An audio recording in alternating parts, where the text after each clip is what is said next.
Saudara, lebih ramai rakyat Singapura boleh menyertai sambutan Hari Kebangsaan di The Promontory di Marina Bay. Ini kerana satu lagi pertunjukan pratonton diwujudkan tahun ini. Sehingga 20,000 peserta dijangka hadir untuk dua pertunjukan pratonton dan pertunjukan pada Hari Kebangsaan.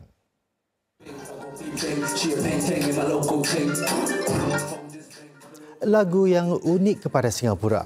Penyanyi rap tempatan Shiga Shay akan mempersembahkan lagu ini semasa sambutan di Marina Bay.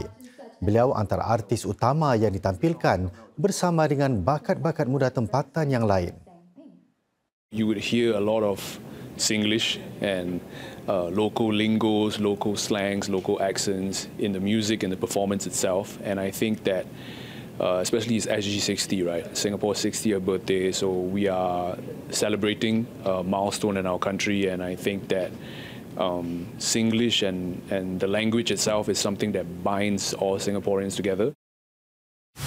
Jadi peranan saya dalam kumpulan mobilisation dan engagement menyumbang dalam pekerjaan menjangkau iaitu outreach efforts untuk roadshow kami ke institusi-institusi merata Singapura. Jadi saya menolong untuk merancang apakah aktiviti-aktiviti yang boleh dilakukan untuk NTUC NDPP. Para belia boleh mendapati banyak-banyak aktiviti yang menarik seperti installation AI, recording dan banyak-banyak lagi aktiviti yang menarik bagi para belia. Pemasangan berkuasa AI ini membolehkan orang ramai untuk merakam gambar dengan latar belakang yang berbeza. Ia boleh ditukar dengan menggunakan kata kunci yang mencerminkan visi belia bagi Singapura.